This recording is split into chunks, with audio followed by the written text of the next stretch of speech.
Мадумаров, Иманалиев, Исаев баштаган жоон топ жарандар президенттик башкарууга каршы митингге чыгышты. Рас, саны аз, бирок кеп анда эмес. Кеп бул митингди уюштуруп, элди алдап, аянтка сүйрөп чыккандар ким экенинде мына айталы. Иманалиев Каныбек дегенин эптеп эле элит арасында болсом жок болуп кетпесем деген киши. Ала дегенде кайсы партияларда жүргөнүн эстеп көргүлө. Акыры айланып келип ата мекенге коргологон.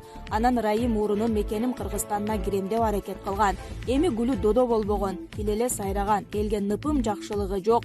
Бул эрен президент болот деп чыкты элди күлдүрүп.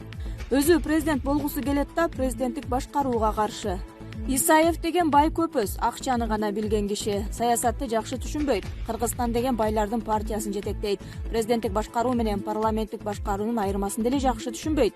Акчаны гана жакшы түшүнөт. Токмок шаарын жеп, андан соң кылмыштуу топторду көбөйтүп, артынан кылмыш иши токулуп, араң кутулган неме. Кечээ кылмыш жасап, бүгүн президент болом дейт.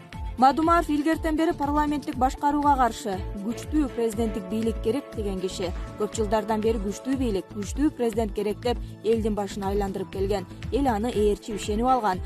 Анан бүгүн ал да президент болот деп чуркап жүрөт. Аброю түшкөн, жүдөгөн киши. Ушунча жыл президент деп бакырып келип, эми президенттик башкарууга каршы болуп чыга келди.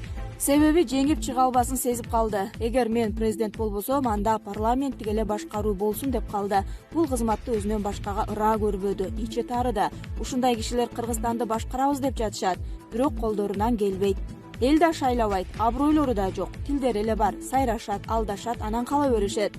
Буларды ээрчиген байкуштар, алдангандар да кала беришет. Алдангандар өтпөйт, алардын жолу жабык деп жазат Кыргыз Аргумент Facebook баракчасы.